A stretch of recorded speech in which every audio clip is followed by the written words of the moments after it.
El diseño de entrada es el enlace que une un sistema de información con el mundo y sus usuarios. En esta existen aspectos generales que todos los analistas deben tener en cuenta. Estos son los objetivos del porqué, el diseño de entrada y la captura de datos para la entrada.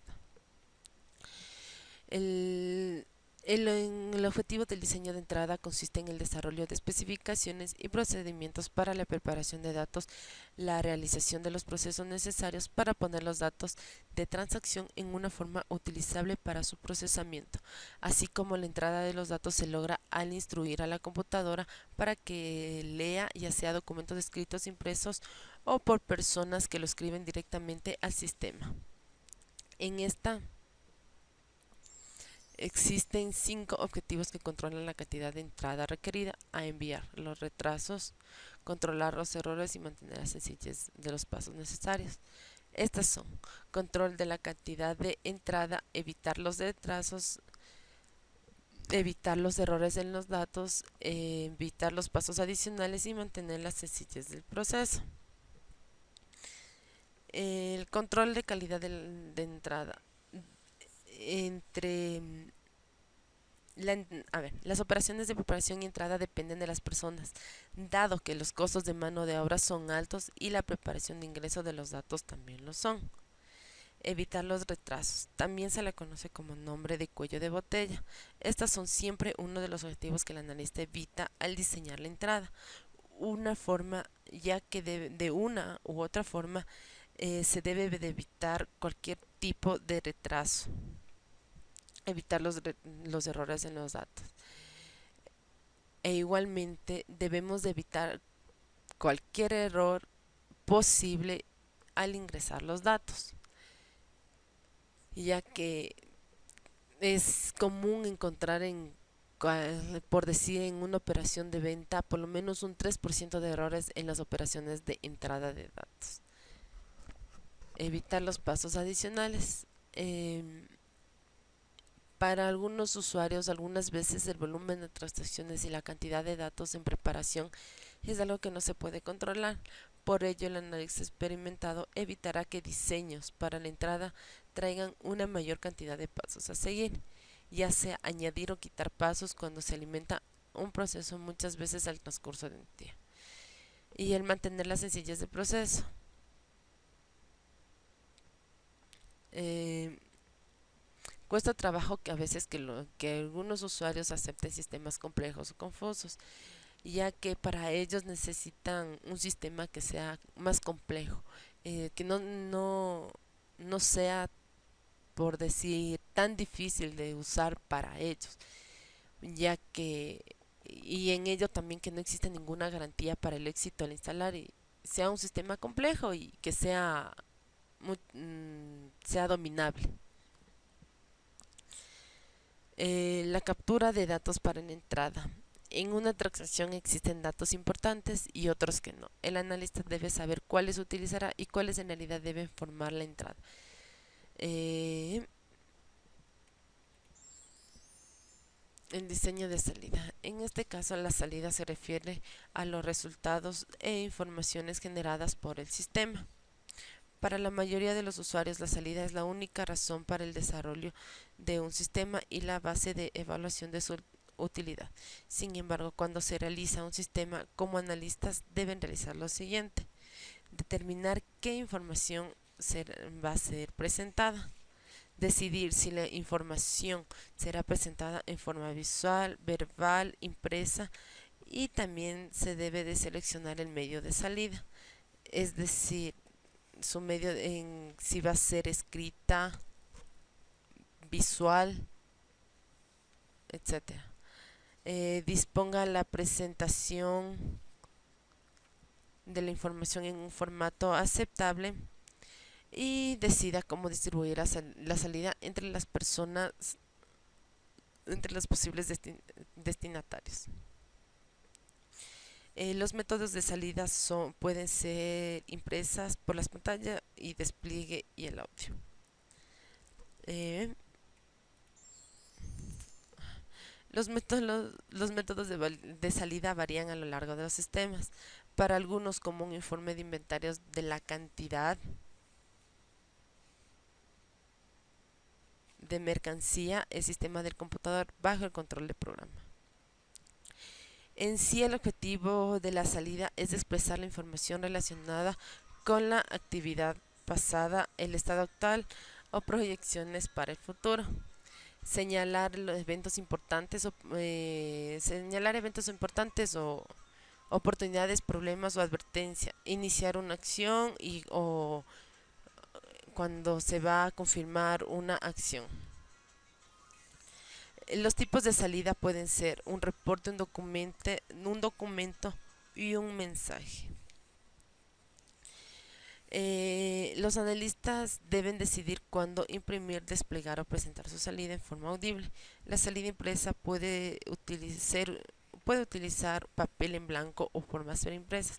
La salida visual puede utilizar múltiples pantallas para desplegar información. A menudo, para los usuarios, las características más importantes de una información es la salida que produce. Si la salida no es de calidad, se pueden convencer de que todo el sistema es tan innecesario que eviten su utilización y por lo tanto posiblemente ocasionen errores y que el sistema falle. La base de datos relacional. Una base de datos relacional es una base de datos que cumple con el modelo relacional, el cual es el modelo más utilizado en la actualidad para implementar bases de datos ya planificadas. Estas permiten establecer interconexiones, es decir, relaciones entre los datos que están guardadas en tablas, y a través de dichas conexiones relacionar los datos que ambas tablas. De ahí proviene su nombre modelo relacional, ya que tras ser postuladas sus bases en 1970 por Edgar Frank Codd de los laboratorios IBM en San José, ya que este no tardó en consolidarse como un nuevo paradigma en los modelos de base de datos. Las características de las bases de datos relacionales se compone de varias tablas o relaciones. También no puede existir dos tablas con el mismo nombre ni registro. Cada tabla es a su vez un conjunto de registro, tiene filas y columnas. La relación entre una tabla padre y un hijo se lleva a cabo por medio de las claves primarias y ajenas. Las claves primarias son la clave principal de un registro dentro de una tabla, ya que estas deben cumplir con la integridad de datos. Las claves ajenas se colocan en la tabla hija, ya que contienen el mismo valor que la clave primaria del registro padre, y por medio de estas se hacen las relaciones. Para poder diseñar una base de datos, el primer paso es planificar el tipo de información que se quiere almacenar, es decir, queremos almacenar la información de un estudiante. En ello se necesita saber el nombre, la edad, el teléfono, la dirección, nombre del padre, nombre de la madre, etcétera. Lo que es de un profesor, igual sus nombres, etcétera. En esta también tenemos que tener en cuenta dos aspectos: la información disponible y la información que necesitamos. Es decir, no debemos de ingresar información que tal vez no vayamos a utilizar y pueda ocupar mucho más espacio. Los campos son los distintos tipos de datos que componen la tabla. Por ejemplo, aquí está el nombre, el apellido, el domicilio. La definición de un campo requiere el nombre del campo, el tipo del campo y el ancho del campo. En resumen, el principal aspecto a tener en cuenta durante el diseño de una tabla es determinar claramente los campos necesarios, definirlos en forma adecuada con un nombre especificando su tipo y su longitud. La interfaz gráfica de usuario. En los sistemas informáticos, la relación humano-computadora se realiza por medio de la interfaz, que se podría definir como mediador. Cuando existen dos sistemas cualesquiera que se hacen comunicar entre ellos, la interfaz será el mecanismo, el entorno o la herramienta que hará posible dicha comunicación. Podríamos definir básicamente dos tipos de interfaces, la interfaz física y la interfaz visual. La interfaz física puede ser el ratón y el teclado, ya que estas nos sirven para poder introducir y manipular datos en nuestro computador. Y la interfaz virtual o interfaz gráfica, que nos permite mediante iconos, en este caso sería el cursor, interactuar con los elementos gráficos, convirtiendo al ser humano en usuario de la aplicación. Estas dos mediaciones son relaciones del tipo de entrada de datos. Al igual que tenemos una entrada, necesitamos algo que facilite la salida de datos. Para eso tenemos, por ejemplo, la pantalla de la computadora, donde se visualizan esas interfaces gráficas, o la impresora, donde se imprimen los datos. Para poder diseñar una interfaz es necesario pasar por 4 etapas: el análisis de requerimientos de producto, generación de prototipos virtuales o físicos para investigar desde lo general hasta el detalle, la planificación y la conclusión. Con todas estas 4 fases cubiertas, conseguiremos ajustar las necesidades y acercarnos más a la meta deseada de transparencia y flexibilidad de uso de una interfaz gráfica de usuario.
Hola, mi nombre es Alejandro.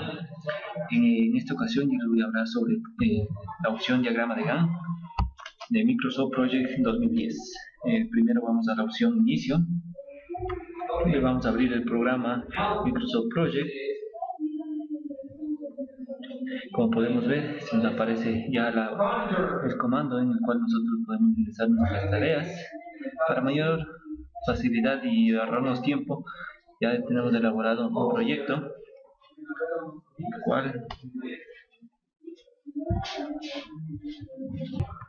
en el cual nosotros ya tenemos ingresadas nuestras tareas y las funciones que van a cumplir. En esta ocasión vamos a hablar sobre la decoración de una casa. Como primera opción tenemos el calendario. Aquí el calendario determina cada una de las actividades del proyecto. Es lo que se denomina calendarización del proyecto o cronograma de actividades. Esto nos sirve para analizar si el proyecto utiliza adecuadamente el tiempo y los recursos.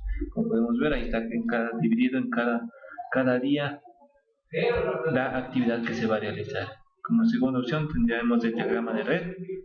Aquí el diagrama de red muestra las dependencias entre las tareas del proyecto mediante cuadros o nodos que están vinculados con las líneas, como podemos observar. La tercera tenemos el uso de recursos. Esta función es muy importante, aquí nos permite supervisar o ver las asignaciones de cada uno de los recursos.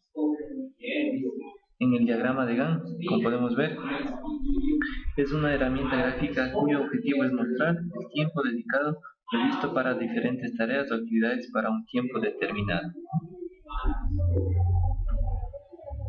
La escala de tiempo, como podemos ver, esta opción es muy útil ya que permite montar un panorama general del proyecto.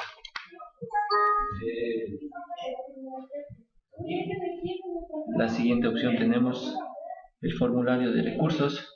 Como podemos ver, sirve para indicar o ver la información específica sobre las tareas y los recursos de su programación. Como podemos ver, ahí están las tareas. Acá podemos ver otra tarea de 3. Bueno, la siguiente opción tenemos es el formulario de tareas. Es lo mismo que el formulario de recursos.